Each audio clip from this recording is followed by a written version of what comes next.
Aristotle once said, "In every act of doing, we are becoming." Every day, all of us make choices that shape and form us into the people that we are and the people that we are becoming. I'm your producer, Michael Moffat, and I want to welcome you to the Arete Way, a podcast dedicated to helping you become excellent in all that you do. Welcome to the Arete Way. I'm Walter Nussbaum, and my sidekick, Stacy, is not with us today, but we are super excited to have our first interview today with John Sardina, a great friend of mine, overall fitness guru. I've known John for a long time, so this is going to be a really great time talking about Arete, excellence in the areas of fitness, wellness, nutrition, and I think John's going to have a lot to offer us. John, good morning. Good morning, Walter. Hey, man. So look, let's talk about how we know each other first. We met first when? Well, I moved here in 1980, summer of 1980, and through my brother, who tennis player. Yeah. And so early on, right after that, probably within 6 months after we moved here, I met Walter, about 11 years old. Yeah, is what you were. That's right. 11 years old. Walter was 11 years old. I was just starting into tennis at that time. Yes. And Eric and I got to be friends along the process, and your whole family played tennis. Absolutely. Yeah, that was really cool. Your whole family was into it. That's right. And it's just been, so that's been 40 years. 40 years. Yeah. And I've got to watch your life. You've always been very fitness conscious. You've been a professional massage therapist. You taught science for a number of years. You own a fitness studio now. Yes. You've worked with people a variety of ages and fitness levels. Right. So I've always been impressed with your knowledge of just nutrition and wellness. And tell me a little bit about kind of what has motivated you into having that as really a focal point of your life. So for me, it's intrinsically motivated. From the time I've been a little kid till now, I've always been interested in health and nutrition, finding better ways of being a better athlete, better condition, better shape, stronger, faster, healthier, and over the years, kind of modified what I've done into incorporating it to and imparting that information to other people. Yeah. But I was raised that way. My dad was into fitness and health from the time before I was born. So I was kind of raised into seeing that to begin with, and then having a zest for it, and then going with it. It's just something I've always enjoyed doing. Yeah, you would be, you're a great example of someone that fitness and healthy eating is truly a lifestyle for you. It is a lifestyle. Like you couldn't imagine it not being Absolutely such not. a fixture of your life, right? That's absolutely correct. Yeah. It's not even a discipline anymore. You just do it because it's who you've become. Absolutely. Yeah. And have you noticed that people who maybe that wasn't a part of their life, once they begin doing it, that you begin to see that become Absolutely. a lifestyle? You see that? Yes. So what I try to do is I try to incorporate the way I live my lifestyle into imparting that information to them and making them see how effective it is for me and how it'll help them as well. Yeah. And so when you start working with people that maybe that wasn't a big part of their life, what do you find as being typically the biggest obstacles to them sticking with it or really just doing what you want them to do to be healthy? Habits are hard to break, and when people get into a certain lifestyle where they're eating, foods that are not all that healthy for them, and they live a fairly sedentary lifestyle, to change them from eating those type of foods to the way I live my life is very difficult because it's almost 180 degrees. So many fast food restaurants out there now that people partake in. The sedentary lifestyle with computers now, you have to do very little in the form of movement. They have watches now. My watch used to be a Timex. A what? A time.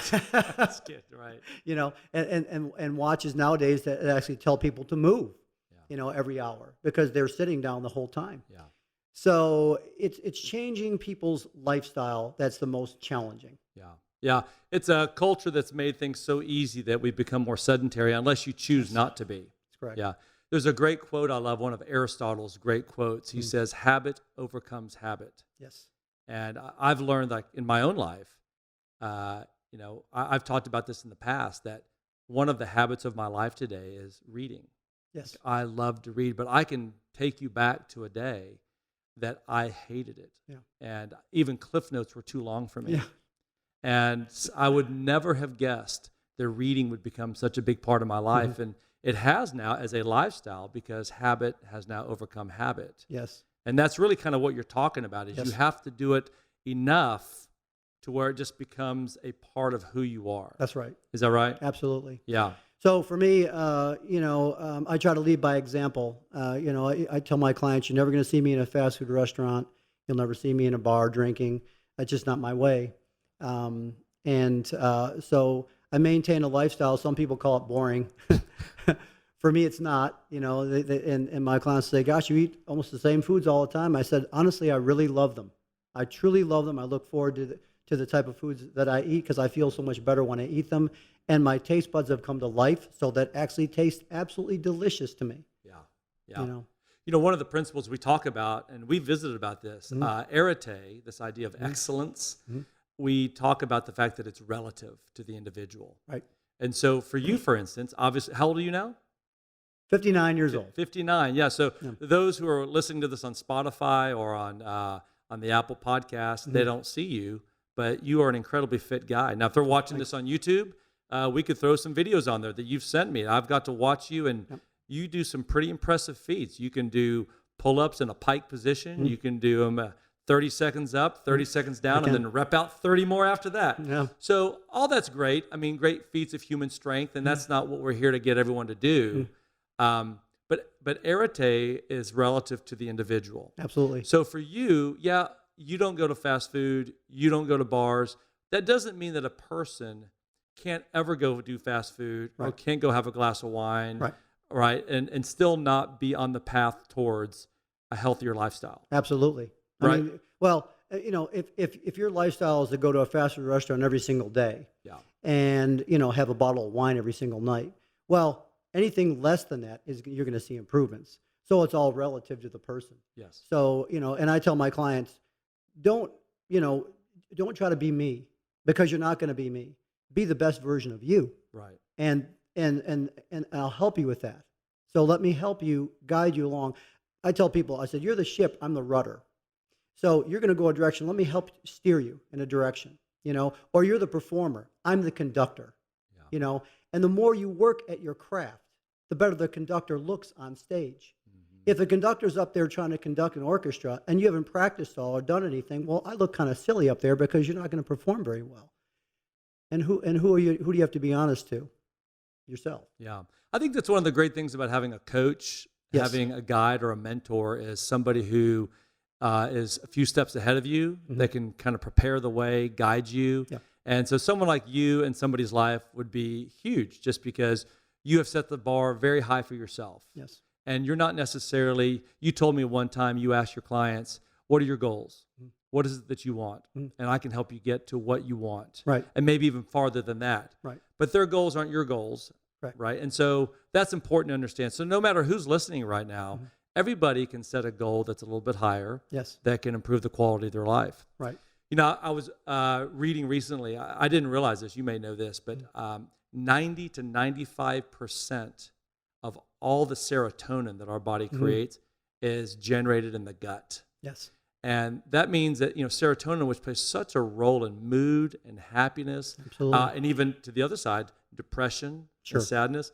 When you realize that your gut produces 90 to 95% of your serotonin, I mean, think about that. In the day we live in today, you've already touched on this. What does that mean that is happening to people today? Well, I mean, obviously, if you're eating poorly or sitting around and not doing much, or the depression, your body is gonna hold that, and your depression levels are gonna go up. So you need to keep yourself moving. I tell my clients, even during this whole COVID thing, if you're not gonna come to me, get outside, move, keep your body moving, and make sure that you're cleaning your body out. You're getting the vitamin D. You're getting that fresh air, and then come back to me when you're ready. Yeah. When you think about eating habits, do you think that eating habits or working out habits are more challenging for the average person? Probably, I would say eating habits, because if if you're exercising, and I try to get my clients to come in to see me 2 to 3 times a week, but you're eating 3 or 4 times a day. Yeah. So it's breaking those habits or those bad habits of eating. That's the biggest challenge. Yeah, I think I agree 100%. In fact, we all know this. I mean, I read a really wonderful book called The Molecule of More, and it was about the origin and the impact of dopamine. Yes. And I think one of the reasons eating is more difficult for most people is because every time you eat something that has always tasted good to you, you get that dopamine hit. Yes, you do. And so to overcome the pleasure of that drink or that food that you love to eat, the double bacon cheeseburger, with Parmesan fries, man, every time you take a hit of that, it's like a drug. It's a drug. Yeah. And so I totally agree with you. I think eating, and yet, is it true? You hear people say that your abs are made in the kitchen, not in the gym. Absolutely, 100%. In fact, one of my clients one time said to me, he goes, what will it take to get abs like yours? I said, a million sit-ups. And he looked at me and I said, of course, I'm joking. That's not the answer. It's what you're doing to your body nutritionally. Yeah. I said, you have abs. They're just hidden under that warm layer that you got on top of those. That's right. And listen, people don't need to have a ripped six-pack washboard. We're just talking about, hey, have a healthy waistline, because in the long run, that's where the problems are going to come from. Absolutely. Isn't that true? Absolutely. And like I said, it's a lifestyle.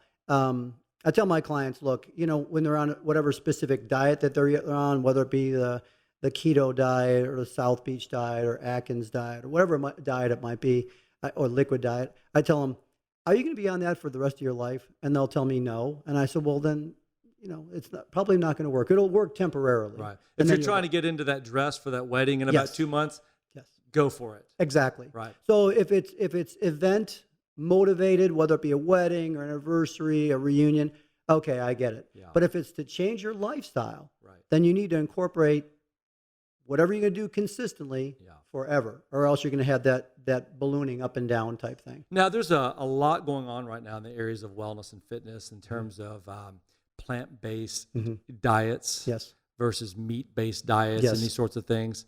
Tell me a little bit about that. Talk to me about kind of your perspective on eating in terms of plant-based versus meat-based diets, and also protein. Kind of where do you find protein derivatives mainly coming from? So years ago, there's this guy named Walter Nussbaum that told me about plant-based nutrition and Sterols. Plant sterols. And I remember thinking, well, that's so ridiculous. I mean, I eat meat for my protein. I want to build muscle and build strength, and then plants aren't going to do that. Well, lo and behold, 30 years ago, Walter was right. It seems the more that I focus on plant-based nutrition, the healthier I've become. Not to say that I'm 100%, vegan or 100% plant-based, but the more I have done that, the more I feel healthy. My main source of proteins now, as far as meat-based, would probably come from salmon or from eggs and egg whites. So, but I really haven't eaten any red meat in years. Chicken has become something I eat very rarely now. But I would say egg whites and then the occasional salmon is for me. Yeah. And was for you now, that's such a lifestyle. You don't even think twice about it. No, I'm thinking you about go to a restaurant and they offer seafood and steaks and whatever. You're not even tempted for a steak anymore. I'm not. Yeah. No. Now, the person who says, hey, listen, I like meat. Sure. It's okay. Absolutely. Right. But if you're plowing down, red meat every single day. No. That just puts a real burden on the body. It does. Our digestive tracts are not that of a predator or a carnivore. Our digestive tracts are long, so they wind around, whereas a predator or a carnivore's digestive tract is very short. So their bodies are meant to ingest red meat very, very efficiently. Ours are not. So along that long, winding, intestines, that meat gets trapped in there. And, every great so often, sure. But if you're having meat every single day, more of an issue. Yeah, no doubt about it. And this diet, we're spending some time talking about the diet right now, not so much exercise, because, gosh, it just seems like everywhere you read and look, things like sleeplessness, insomnia, fatigue, Yes. lack of focus. These are chronic today. Chronic. And would you agree that a lot of this really goes to processed foods in our diets today? Absolutely. So I recently watched a Netflix episode. It's called The Game Changers. Yeah. And one of the lead producers was one of the best tennis players in the world, Novak Djokovic. And so he's ready to become plant-based in his nutritional lifestyle. And he's probably the fittest player on the entire tour. And if anybody follows tennis, he's probably the best player out there right now. And he's 33 years old. So by tennis standards, that's kind of old, but he's still number one in the world. So for me, the more I follow that plant-based diet, the better I feel. And the results that people have when they stray from that are largely becomes a problem. Depression starts setting in because the processed foods, like you say, they're they're very easily available, and because people are looking for that quick fix, they pull up to the fast food restaurant, they get their food, and off they go. Not the best choice. Yeah, right. So I remember hearing somebody say one time, the greatest discovery mankind ever made was the discovery of delayed gratification. Yes.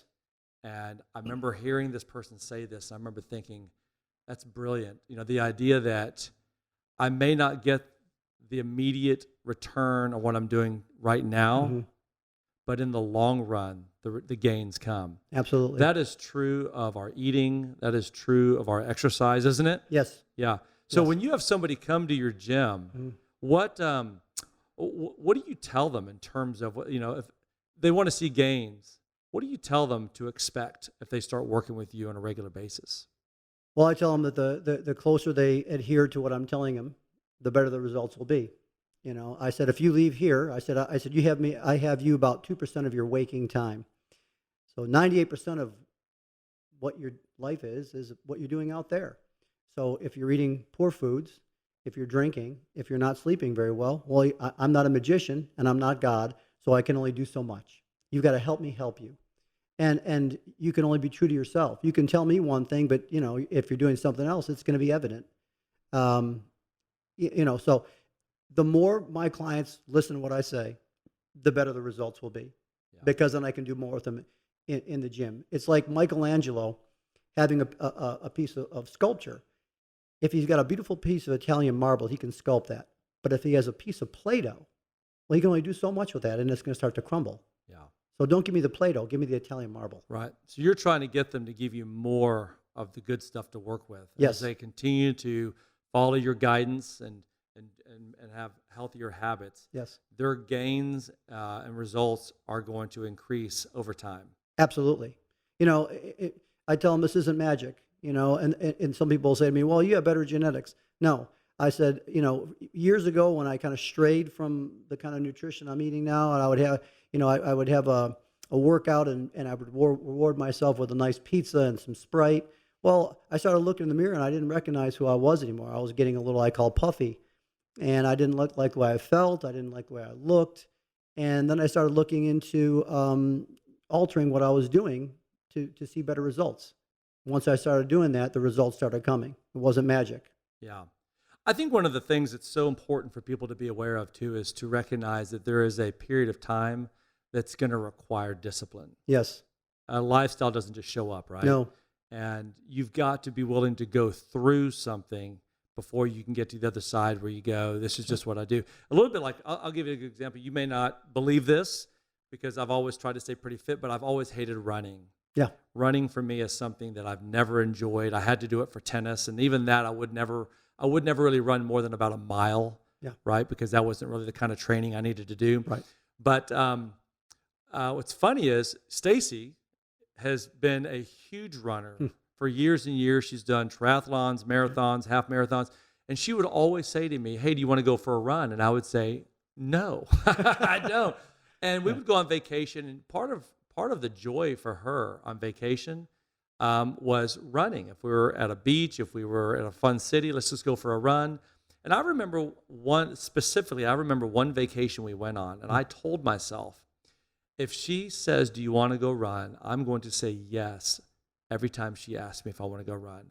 And I just told myself in advance, I'm going to just kind of grit Yeah. and bear it. Mhm. And that was the beginning of something new for me. And it was challenging for me, Sure. and I didn't enjoy it. But I just began going through the discipline Yeah. of saying yes. And now I run all the time. Yeah. And I've gone, just like reading, Mhm. I went from hating reading to loving it. Right.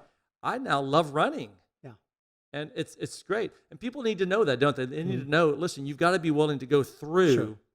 the the adversity and the inhibitions that you just don't want to do it. Right. So you incorporated and changed your lifestyle. You had to make that change, though. And I tell people also, all change meets with resistance. It does. It's difficult, but to see results, you've got to go through that difficult time. Everything worth anything takes effort, and you could always go on and take the easy path. And I tell people, it's easy to constantly just walk away from the storm. I tell people, turn into it, go through it, Yeah. and then you'll come out the other side. You'll feel so much better, and it'll be beautiful.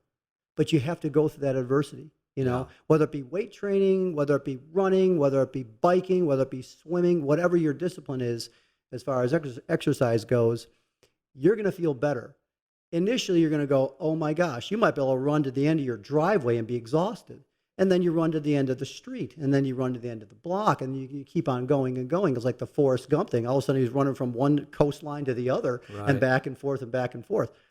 I mean, you don't have to be that extreme, but my brother is a perfect example, who's a marathon runner. Yeah. And, when he first started, are you kidding me? I remember we were standing in church, and he had a hard time standing in church. We would get lightheaded, and now he runs marathons in less than 3 minutes and 3 hours and 30 minutes. Yeah. He's a serious and qualified for For Boston. Boston, right. That is serious. Right. Takes a lot of effort. Right. It just didn't happen. Eric's a year older than me, and man, he looks super lean, super fit, takes Yes. care of himself, and he's a guy that it doesn't have a perfect diet, but he's got a good diet, Got a very good diet. and he's taking care of himself, and he's Yes. a good example of someone who, in kind of the 50s, Yes, really could go toe to toe with most people in their mid 30s. absolutely. Yeah, if not Absolutely. even earlier than that. Yes, Absolutely. absolutely. Yeah. I was talking to a guy a couple weeks ago about working out during COVID, and he was saying, "Hey, man, how you holding up?" And I was like, "Hey, my wife and I, we kind of turned our garage into a little bit of a kind of a CrossFit gym and Yeah. just doing our things." And I said, "What about you? Are you working out much?" He goes, "Oh, I never work out." Oh. And I said, "Really? Why is that?" And he goes, "Man, I'm just not into the vanity of it." No, And I remember I remember thinking, gosh, is that just his excuse that he's making it about vanity and that he's, or is it just laziness? Yeah. But there can be a vanity to it, though, couldn't there, for some people? well, sure. I mean, I don't think anybody wants to look in the mirror and go, "Gosh, look at that large stomach." And and nobody, oh gosh, nobody wants to look like. They want to look good. You want to feel good. But for me, when I was a little kid, it wasn't about looking a certain way. I wanted to be able to perform better, whether it be baseball, football, swimming, tennis, whatever it was I was playing in. And the more I exercised, the more I trained, the better the results were. And it wasn't about the aesthetics of it. And it's like, oh, I look a certain way. That's a byproduct of it, and a benefit of it, if you want to look at it that way. But it's your lifestyle. How do you feel when you wake up in the morning? How do you feel? How do you sleep at night?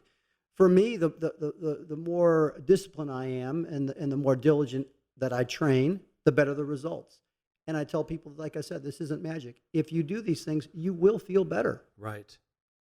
You will feel better. You will sleep better. Yes. You will think better. Yes. Right. Your overall quality of life, the one thing that everybody wants, you can truly get naturally through healthier eating and regular exercise, right? Absolutely. And you don't have to go to a gym. No. you Aren't don't there have to. plenty of things people can do? Absolutely. So I told you my dad was one of my big motivations when I was a kid growing up, just watching the exercise, and still and now at 83 years old, he still does those things, and still incredibly fit. So, and then Jack LaLanne. Jack LaLanne used to have a TV program. I know most people don't know Jack LaLanne, but I mean, honestly, he was quite talk about the guru of fitness. He was the guru of fitness. And he brought fitness into the home. Just all you need is a couple of cans of pea soup. and you can exercise. You need a towel, a chair. Right. And by those things alone, you don't need to go to a gym necessarily. Yeah. If you are intrinsically motivated or self-motivated, you can take things that are in your house and exercise. When the astronauts go in space, there's no gym, there's no resistance. They take exercise bands, rubber bands, to keep their muscles resilient, because otherwise they're floating up there.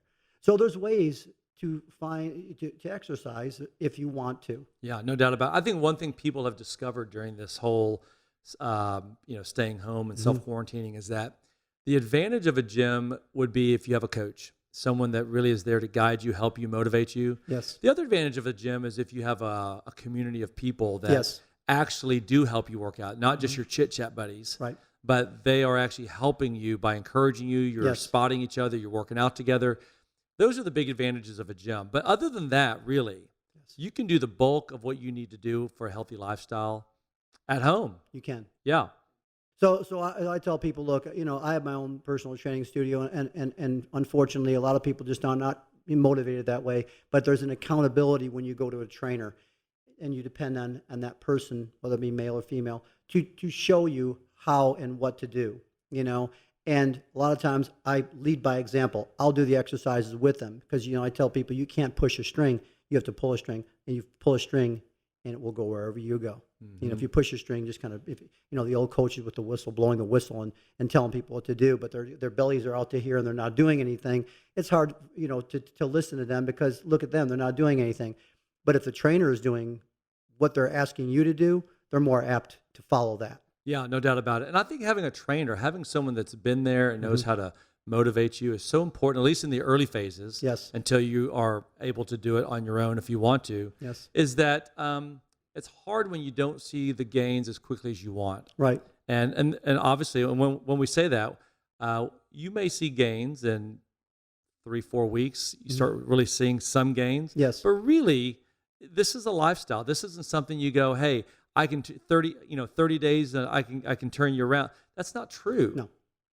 It's not a quick fix. Like I said, if it's event motivated, okay, you're gonna, because I've worked with a lot of people over the years that are event motivated. One was a lady. She was having her daughter's bat mitzvah, and I thought, she had 6 months. And she got in incredible shape. Well, I saw her about 3 years later, and I thought I didn't recognize her, and because it was just event motivated. Yeah. So it needs to be a lifestyle change if you want to see lifelong results. Right. Yeah. There's a quote I use. It's on my website, and I've used this as part of my business. It's just part of my life, and it's a quote by Andre Gide, and he says, "In order to discover new lands, one must consent to lose sight of the shore." Yeah. And I've Yes. always loved that quote because the idea of the shore is the idea of what's comfortable. Yes. It's what's safe. It's what I've always known. True. But unless I'm willing to lose sight of that, which I think I always say the most important word in that quote is consent. Yes. Like I've got to be willing to give into it and say That's I'm right. willing to lose sight of what's comfortable. Yes. That's the only way you discover new lands, isn't it? Absolutely. And you've seen clients discover new lands in their life. I've seen clients literally turn their lives around and become different people. And and it leaches into all aspects of their life, not just the physical part of it. Because I tell people, look, the most important aspect of life to me is love. And some people say, well, no, God is most. I said, I don't understand, but God is love. And some people don't have God, sadly. Number two, they'll say, my family is the most important thing to me. I said, absolutely, but isn't your family love? And they'll be like, well, yeah. I said, well, some people don't have families, but they can still have love. The number two most important aspect, I think, of life is health. And health is not just your physical health. It's what I call an umbrella.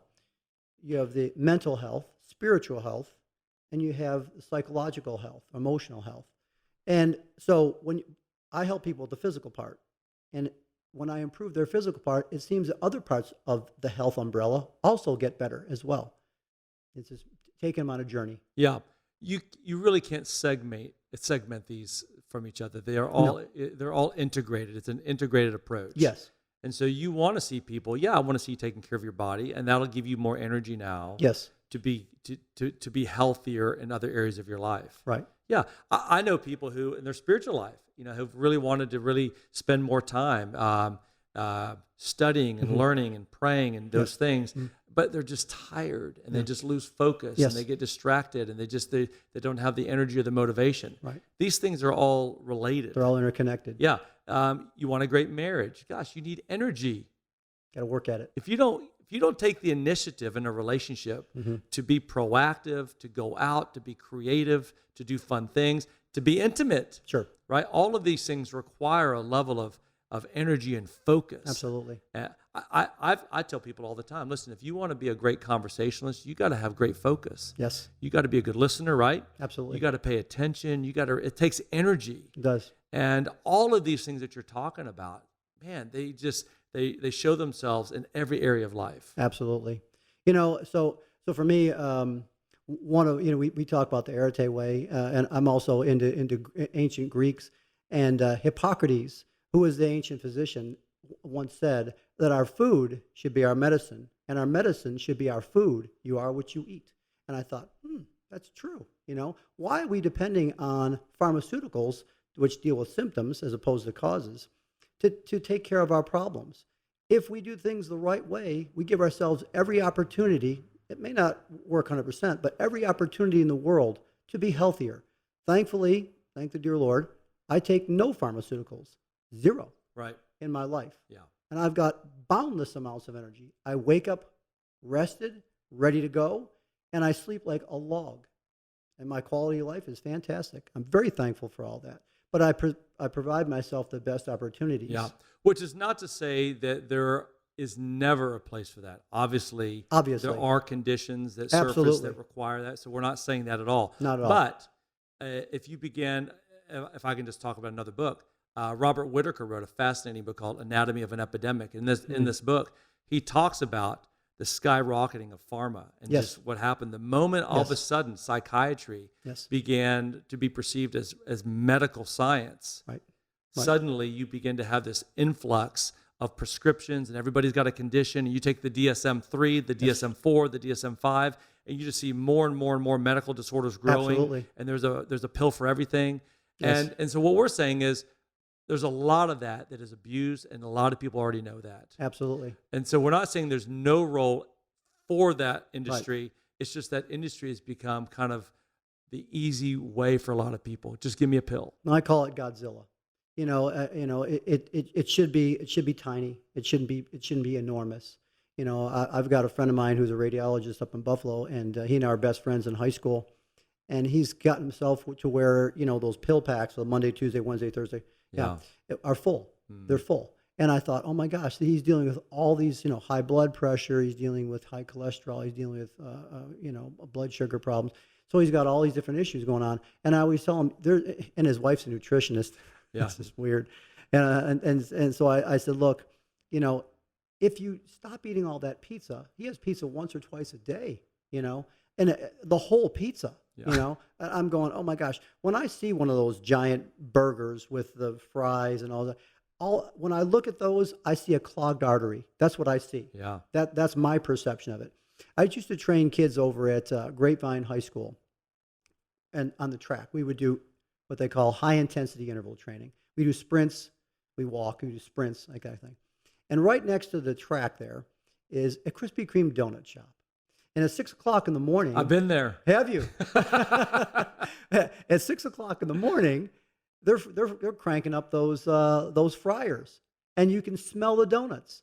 My perception of that is almost revolting. It's nauseating to me. The kids' perception is that's not fair. It smells so good. Yeah. So my perception over years, I can't walk in a fast food restaurant anymore because I smell the grease. It makes me queasy. Yeah. And for you, that's awesome that you can get to that place. Yeah. But we also know there's a lot of things in life that aren't good for you, that smell good, look good, taste good. Sure. And sometimes it's just a matter of discipline to say, Yeah. I'm not going to taste that. Yeah. I'm not going to do that. Easier said than done. Yeah. And so when you can get to a place that it becomes nauseating, fantastic. Yeah. But for most of us mortals, Yeah. it's a lot of times a decision you make to say, I know how I'm going to feel after I eat that. That's the issue. I'll tell you, for me, this has been kind of a victory for me. There's been high blood pressure in my family. Sure. And so I began having these headaches, and I had them for years. Okay. And I thought, and I'd always go to a chiropractor. I'd go get some massage therapy. I just didn't know what it was. And and one day I went to the dentist, and the dentist does your blood pressure. And they said, oh, you've got elevated blood pressure. And I went, I do. They said, this machine's kind of off sometimes. You're probably fine because you look, she said, you look fit. So it's probably the machine's wrong. Right. So I called my wife, or I called Stacy, and she goes, hey, how'd your dental appointment go? I said, fine. I told her about the blood pressure, and she said, hey, why don't you run into like a Walgreens or CVS and just go ask them to check your blood pressure? I went, really? She could just go test it. Sure. She goes, you've had all these headaches. I went, okay. I went into a local CVS, and they checked my blood pressure, and it was 140 over like 95. Wow. A little bit elevated, right? Kind of high, yeah. Sure. And sure enough, I had high blood pressure. And so I went to the doctor. Well, guess what the doctor does? Give you medication. Yeah, here's my, my lisinopril that they gave me a prescription for. And then later Losartan. I got on this pill, and sure enough, my blood pressure goes down. And I'm not going to say nobody should ever be on that medication, but I eventually, I was on that for a couple of years, and I finally said to myself, I want to see if I can get off of this. Yeah.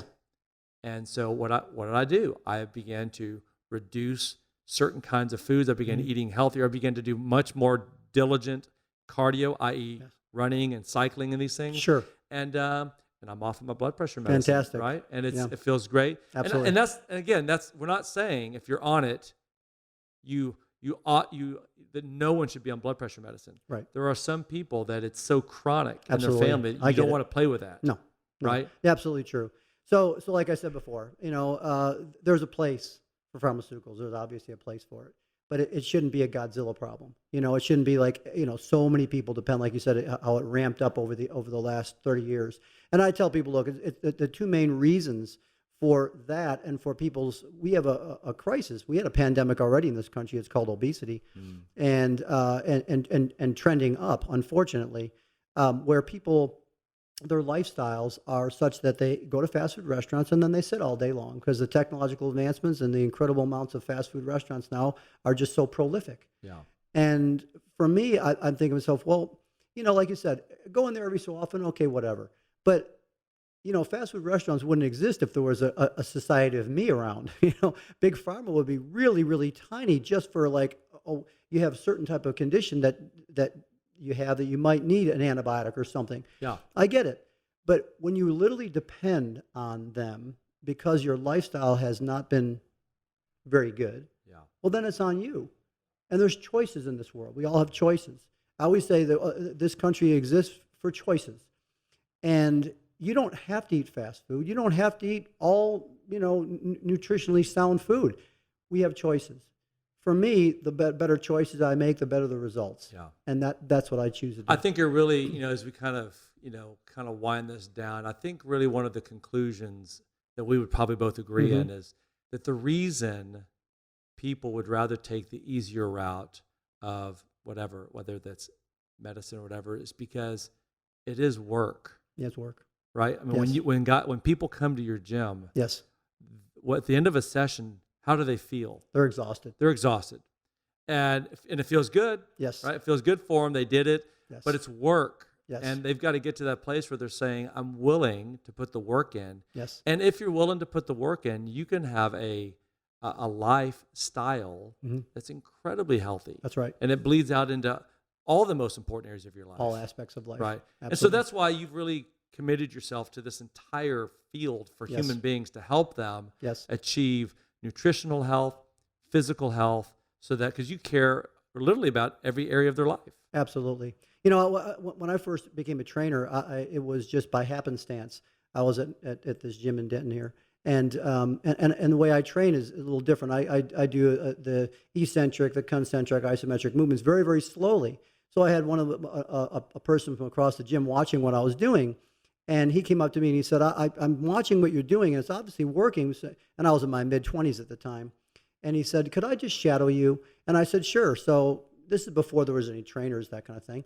And so he shadows me. At the end of the session, he goes, I have never felt like this before. He goes, that was exhausting. Oh, my gosh, how do you do that? I said, it's what I've been doing for the last several years now, and I see good results from it. He said, would you mind if I kind of came in here and shadowed you for now, how often you come here?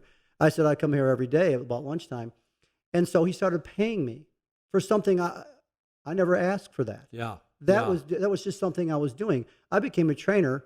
I call it a God thing because this guy walked up to me, and then other people saw, and then they wanted to jump, and then other people, and it just grew from there. Yeah, the great thing about you, John, and why I so much appreciate you being, on the podcast today is because, I think there's theoreticians and there's practitioners. Yeah. And I remember being in a finance class in college, and I remember we were studying the stock market and bonds and equities and all this kind of stuff. I remember asking the professor, what is he invested in? What areas is he putting his money in? He goes, I'm not. He hadn't put in his money in anything, but he's telling us all about the stock market and how to be able to read to be able to identify which companies are good companies to invest in, and yet he's putting no money in the market at all. Yeah. And I remember thinking there's something about that just didn't seem right. Right. He's a theoretician, but a practitioner is somebody who you look at and go, this person obviously doesn't just know what they're talking about; they live what they're talking about. Yeah. And that's you, and that's one reason why I didn't even hesitate about asking you to be on this to talk about wellness. And we just hope that everybody that's listening is inspired and feels motivated to go through the work to make this a lifestyle. Absolutely. Yeah, no doubt about it. For people that might be interested in John Sardina, right? Being their coach. You're in Flower Mound, Texas. I am. Right? Can they find your gym number, or is it going to be a personal number, or what? So I've got a personal number. We have a website, and okay. What's the website if they want to? So it's www.focalpoint.com. Focalpoint.com. Great. And we'll put your contact information, in the description below on the YouTube. And if you want to give out your number, that's fine too. If you want to feel good about that, let people know, hey, I'm interested in this guy, or somebody reaching out to you for some help. Sure. Would you be open to helping some people? Absolutely. Yeah. How could they get a hold of you with a phone number? Well, so my email is John Sardina Jr. with a JR, not a full junior. JOHNSARDINAJR at yahoo.com. At yahoo.com. Perfect. There you go. That's great. John, thanks for being with us with the program today, man. It's been great to be with you. Yeah. Thank you. Thank you.